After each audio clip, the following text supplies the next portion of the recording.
Yes, bonjour à tout le monde, bienvenue dans cette vidéo d'analyse du marché des cryptos du 25 octobre 2021.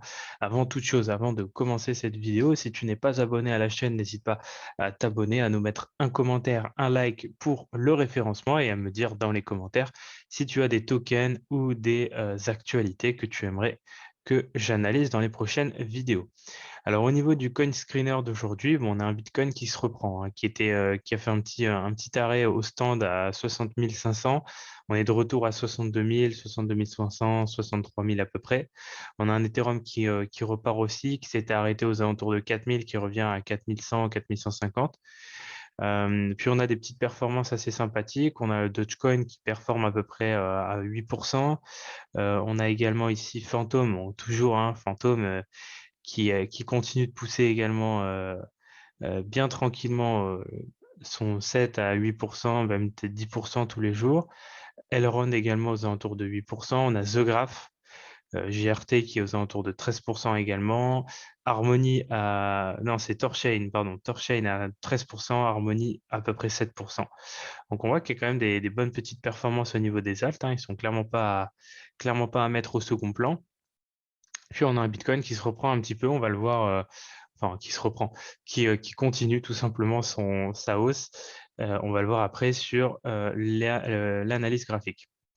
On va passer tout de suite du coup aux news, aux actualités pour aujourd'hui. Donc la première, c'est le Nigeria qui lance sa monnaie numérique de banque centrale qui s'appellera le e-Naira et qui a donc été présenté par son président Muhammadu Buhari. Nouvelle monnaie de banque centrale ici donc au Nigeria, en Afrique. Leur objectif donc c'est de viser les populations les moins intégrées financièrement et qui sont donc des habitants des zones rurales et la population donc non bancarisée. Ça c'est assez évident, hein. L'objectif aussi avec ce type de monnaie, on va dire, de banque centrale, c'est justement de permettre à tout le monde d'avoir accès à la monnaie, ce qui n'est pas forcément le cas avec un compte en banque, puisque tout le monde ne peut pas ouvrir de compte en banque. Les personnes les plus défavorisées sont forcément plus en difficulté par rapport à ça. Pour le développement de leur monnaie de banque centrale, ils sont passés donc sur une blockchain privée qui s'appelle développée par Hyperledger Fabrics. Donc je ne connais pas Hyperledger Fabrics, je sais pas si c'est un lien avec Ledger, mais je ne pense pas. Euh, tout du moins, voilà, ils sont passés par cette blockchain privée. Si vous connaissez, bon, bah, ça peut être une info intéressante pour vous. Le gouvernement donc, pourra évidemment, et ça c'est sûr, hein, surveiller et contrôler toutes les transactions en INEIRA qui sont reliées aux informations des utilisateurs. C'est le risque, forcément, quand il y a une crypto-monnaie de banque centrale qui se met en place, bah forcément, il y a il y a du contrôle, il y a de la surveillance. Malheureusement, c'est complètement contraire aux valeurs et à l'objectif de la blockchain et des crypto-monnaies à la base, hein. Mais voilà, malheureusement, on est obligé de passer par là. Pour ces pays-là, malheureusement, ils peuvent pas faire grand-chose. Et je pense que ça arrivera aussi hein, petit à petit dans les pays plus occidentaux, les États-Unis, la France, l'Angleterre. Enfin, arrivera aussi. Et on aura également, faut pas penser que ce sera décentralisé, hein, ça sera également totalement centralisé, malheureusement. Euh, faut savoir quand même que le Nigeria, ça je le savais pas, c'est une bonne info, c'est le premier PIB du continent africain. Donc c'est quand même un signal assez fort. Euh, leur INAIRA a plusieurs vocations, notamment celle de faciliter les envois de fonds vers les pays de la part des Nigériens qui sont expatriés. C'est un peu le même cas qu'on avait au Salvador. L'objectif, c'était de permettre aux Salvadoriens, je pense qu'on dit comme ça, de pouvoir envoyer de l'argent plus facilement aux personnes qui sont dans le pays. Donc ceux qui sont expatriés puissent envoyer des fonds beaucoup plus facilement il y avait des frais très très importants pour envoyer des fonds via le dollar. Bon bah là c'est un peu la même chose quoi. Faciliter les envois, c'est quand même un argument qui est très souvent réutilisé. Et puis, ils veulent également proposer un système de paiement pour concurrencer les crypto-monnaies traditionnelles qui ne sont pas contrôlables. Donc, voilà, on voit que c'est pas forcément une bonne avancée dans le sens où c'est pas parce qu'ils ont créé une crypto-monnaie de banque centrale que ça fait parler de la crypto ou que c'est bon pour la crypto, parce que ça va complètement à l'encontre de toutes les valeurs de la blockchain, qui est donc la décentralisation, l'absence de contrôle par des États ou des institutions financières. Là, malheureusement, on est complètement à l'opposé de ça. Selon les données de Chain Analysis, le pays figure à la 6e place des territoires ayant le plus adopté les crypto-monnaies, derrière le Kenya et le Venezuela. Donc, c'est un pays d'Afrique qui est quand même ultra développé sur ce point-là. Et je pense que du coup, c'est un de leurs postulats, c'est qu'ils ont dû se dire, oula, attention, notre population est en train d'utiliser les crypto-monnaies de plus en plus, le Bitcoin, peut-être d'autres crypto-monnaies, hein, je ne connais pas précisément ce qu'utilisent enfin, les habitants et les utilisateurs blockchain du Nigeria, pardon, et ils ont dû peut-être se dire justement ça, il y a beaucoup de plus de personnes maintenant qui utilisent dans notre pays les crypto-monnaies, et si on veut pas qu'on se fasse marcher dessus et qu'on ait de plus en plus de Nigérians qui utilisent la crypto-monnaie, bah, il faut qu'on crée notre crypto-monnaie de banque centrale. Et je pense que du coup, c'est un peu le postulat qu'ils ont dû avoir. Bon, pour moi, c'est pas forcément une très bonne avancée. Maintenant, effectivement, si ça peut permettre d'améliorer des choses dans le pays, pourquoi pas. Mais le côté très centralisé et le contrôle, la surveillance, ça, c'est quelque chose qui me pose un peu plus problème. Deuxième news, le flash crash de Bitcoin sur Binance US. Donc, on va revenir sur ça. Le 21 octobre, donc la plateforme Binance US a enregistré ce qu'on peut appeler un flash crash, hein, c'est clairement le cas. Le cours du Bitcoin donc, était passé de 60 000 à 8 200 $ en l'espace de quelques instants. On a eu la réponse de pourquoi il y a eu ça. C'est tout simplement un dysfonctionnement dans l'algorithme de trading d'un des investisseurs institutionnels qui utilise donc la plateforme de Binance. Ce qui est assez bizarre et problématique, parce que la plupart du temps, ces bots-là, ils ont des systèmes de sécurité pour éviter bah, ce genre de choses. Et puis, ça a aussi provoqué, comme ils le disent ici, beaucoup de problèmes chez certains utilisateurs, puisqu'il y a des ordres, hein, tout simplement des stop-loss qui ont été exécutés. Il y a des gens qui avaient mis des stop-loss, des limites de perte, qui ont du coup bah, été déclenchés suite à ce flash crash. Donc ça, c'est vrai que c'est pas top pour les gens qui avaient positionné des ordres. Alors pour ceux qui aiment positionner des ordres limites à l'achat, bon bah eux, ils ont peut-être pu avoir des ordres limites à 8 200, 10 000, 12 000, 15 000, peut-être 20 000. Donc là, eux, ils sont super contents parce qu'ils ont pu acheter du Bitcoin très peu cher. Mais ceux qui avaient mis des stop-loss, évidemment, ils sont pas très contents de voir potentiellement un Bitcoin qui s'est vendu à 20 000 ou plus bas, quoi. Et effectivement, c'est pas la première fois que ça arrive, puisqu'en février dernier, c'était Kraken qui avait été témoin aussi d'un flash crash, qui avait donc provoqué un flash crash donc sur le cours de l'Ether qui était passé de 1600 à moins de 700 $ à l'espace de quelques instants. Donc bon, ça peut être intéressant du coup de laisser traîner des ordres limites à l'achat, des buy limites, pour pouvoir bah, justement profiter dans le cas de ce genre de flash crash. Maintenant, effectivement, c'est vrai que c'est pas très professionnel de la part de cette institution, en particulier sur leur bot et puis même de Binance, puisque bah, toutes les personnes qui ont eu des ordres qui ont été déclenchés en stop loss, effectivement, ça peut être un peu frustrant et je peux comprendre du coup le côté bad news que ça a pu provoquer, quoi. Troisième news, donc, du coup, c'est un expert. Alors, on sait pas vraiment qui il s'agit. Je vous donnerai le nom après. Vous me direz si vous connaissez dans les commentaires.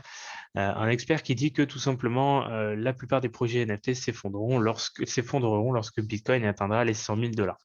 Donc, cet expert, c'est Maten Soudagar. Alors, je ne connais pas. Je ne sais pas comment ça se prononce. Est-ce qu'on dit Matin ou Maten? C'est un analyste de tokens non fongibles. Et selon lui, 60 à 75% des projets de NFT qui existent aujourd'hui sont des escroqueries, j'arrive pas à dire le terme, escroqueries, et sont voués en fait à disparaître par la suite. Comme il est dit ici, actuellement, une grande foule de spéculateurs gravite autour du marché des NFT. De nombreux nouveaux investisseurs auront peur lorsque les cours baisseront, ce qui entraînera davantage de ventes. Donc, voilà, pour lui, en fait, tout simplement, quand la hype du secteur des NFT va se dissiper, on va avoir une vente massive de NFT et énormément de ces NFT vont disparaître. Et selon lui, il n'y a que simplement les NFT les plus solides qui resteront dans la partie.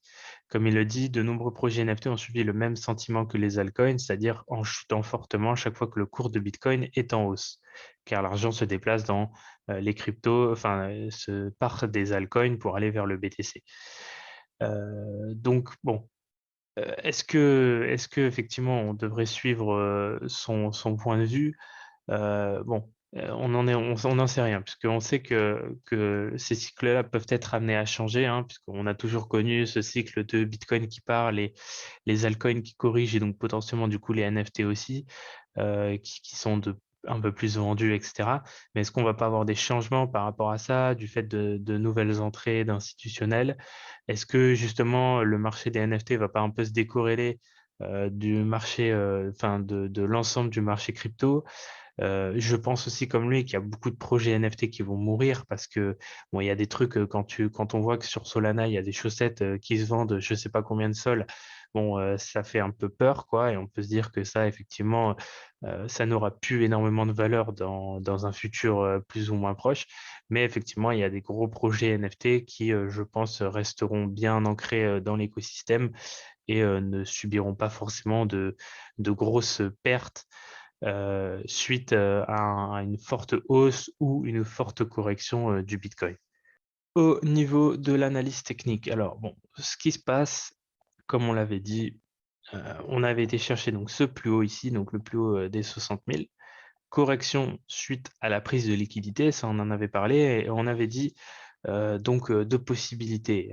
Soit effectivement on va faire une correction un peu plus grande pour la continuation, d'accord? Soit tout simplement on va rebondir dans cette zone pour continuer. Pourquoi cette zone? Bah, simplement parce que c'est notre dernier plus haut, hein, ici, c'est le dernier plus haut de cette structure baissière.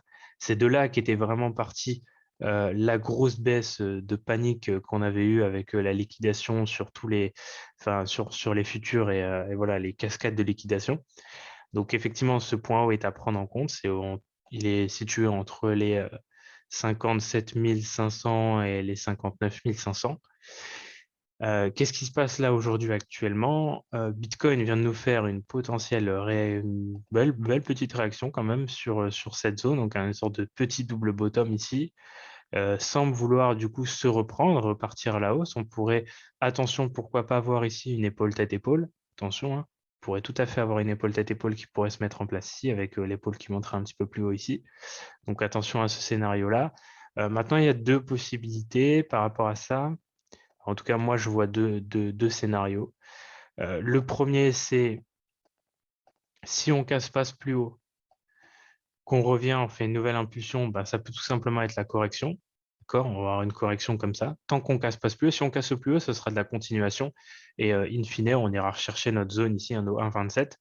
Si on casse pas ici cette zone, on pourrait tout simplement avoir donc une correction ici pour terminer voilà, une sorte de canal baissier comme ça. Et ensuite, avoir la continuation, un peu comme on a eu ici. Hop, un peu comme on a eu ici. Si je copie ce mouvement, euh, non, c'est pas ça que je veux, c'est ça.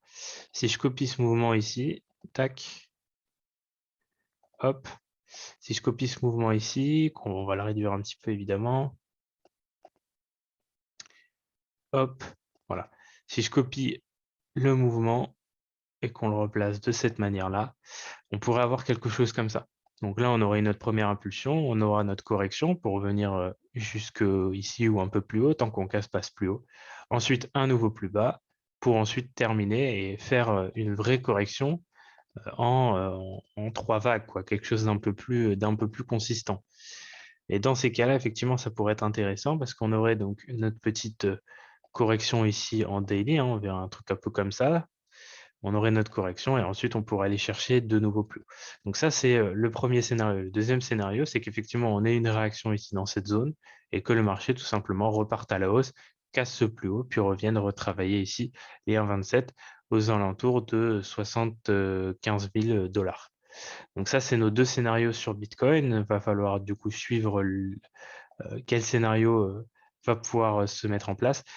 Pour moi, si on doit avoir une correction ici, on aura un mouvement qui est pas trop fort. On n'aura pas une deuxième grosse bougie comme ça juste ici.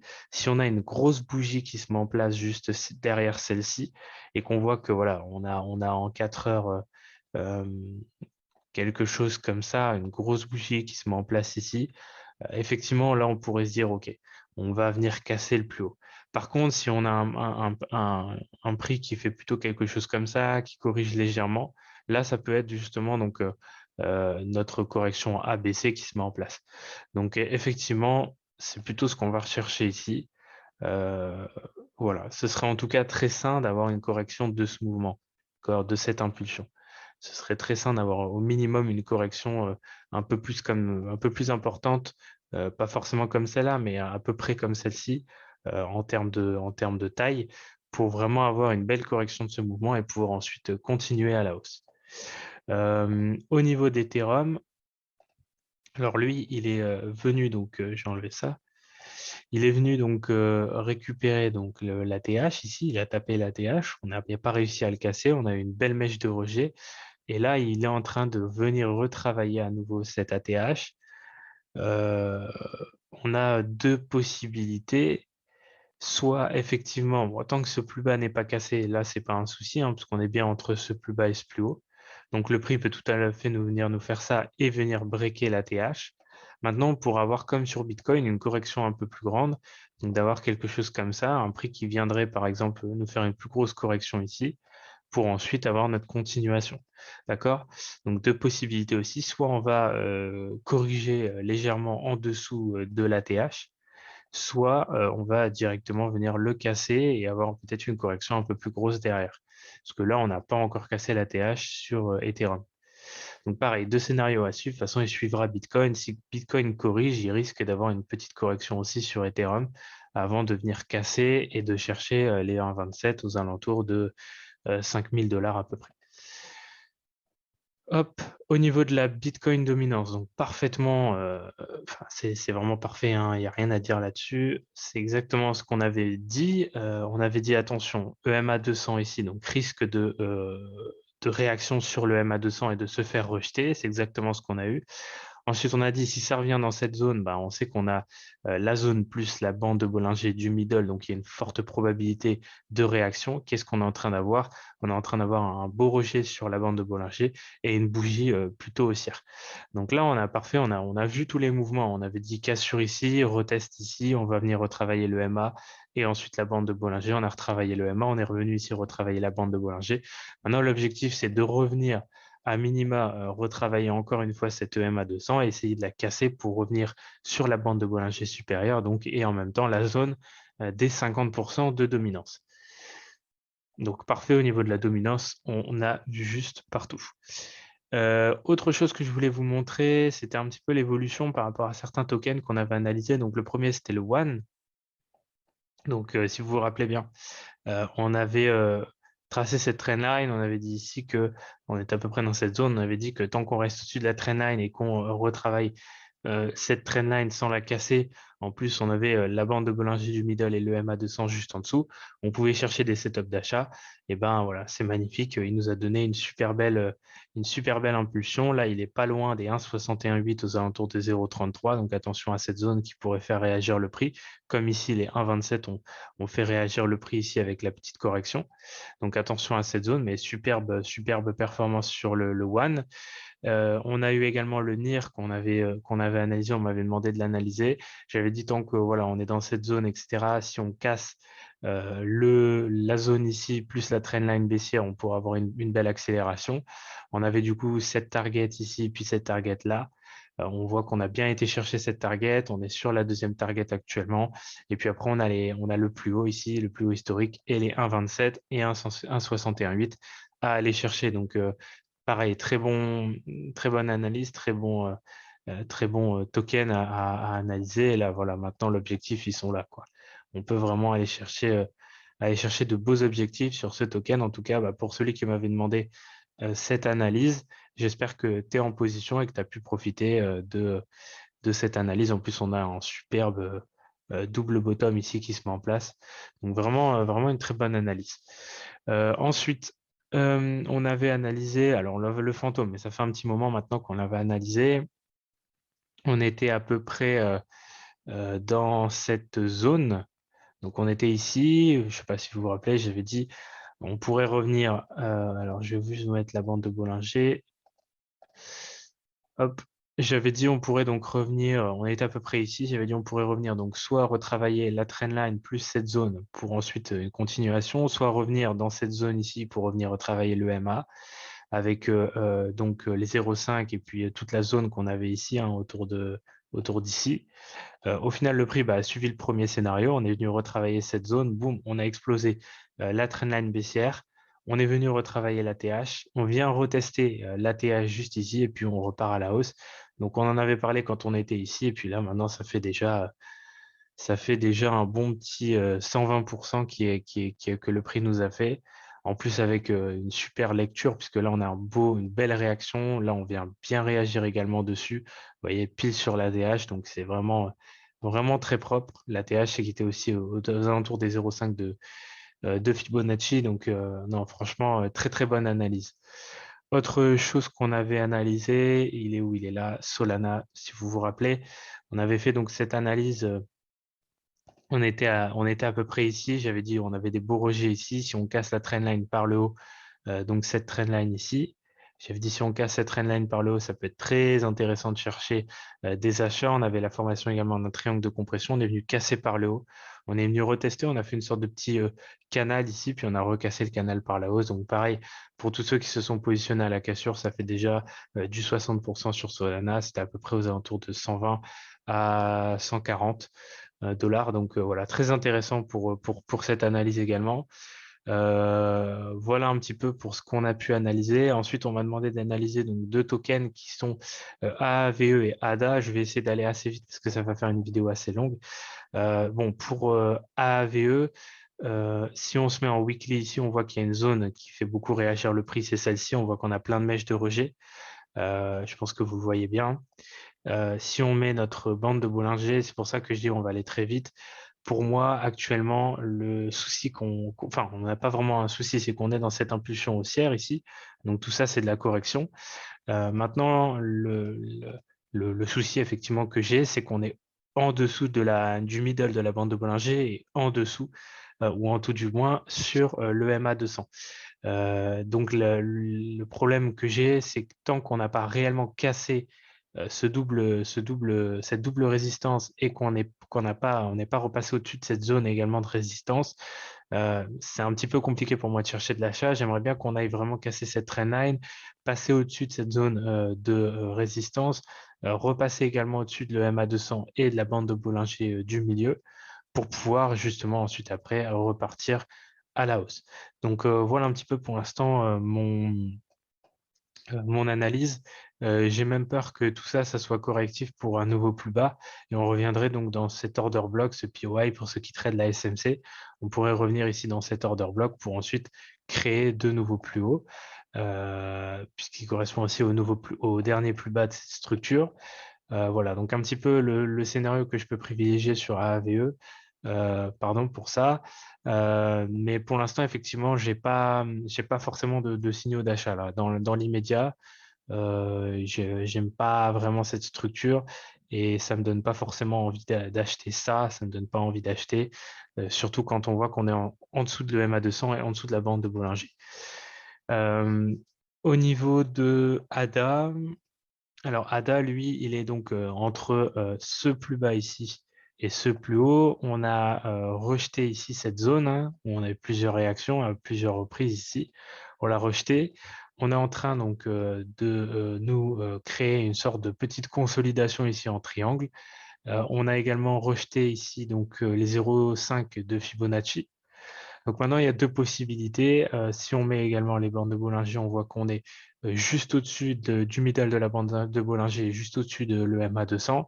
Donc deux possibilités. Si on casse le triangle ici par le haut, ça peut être un trade pour venir rechercher donc la TH. Si par contre on casse le triangle par le bas, il faudra attendre de revenir dans cette zone, revenir donc sur la bande de Bollinger middle et le MA200, donc revenir sur ce combo ici de support pour chercher des signaux d'achat.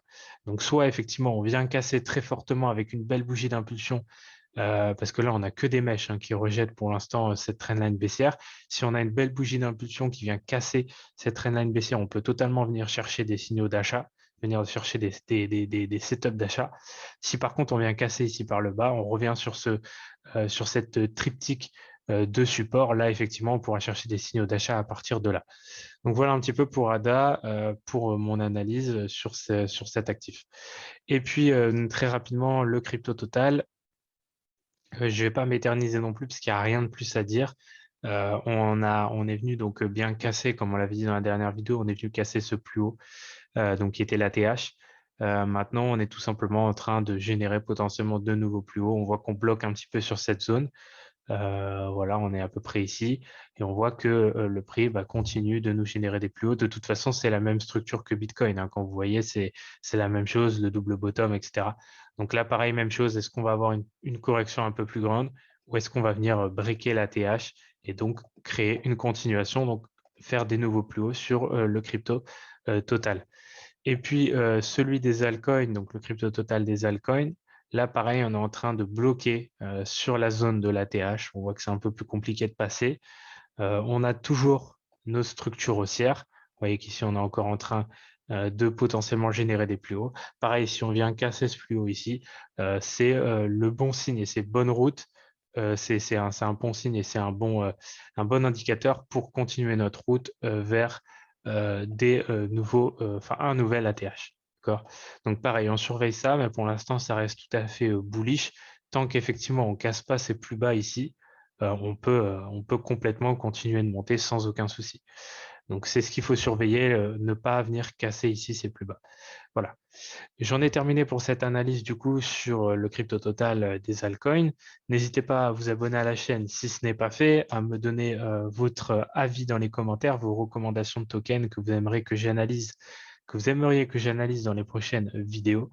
Je vous laisse ici, on se retrouve nous donc dans 2 jours, donc ça donnera mercredi pour la prochaine vidéo d'analyse. Prenez soin de vous, prenez soin de vos portefeuilles et on se retrouve mercredi.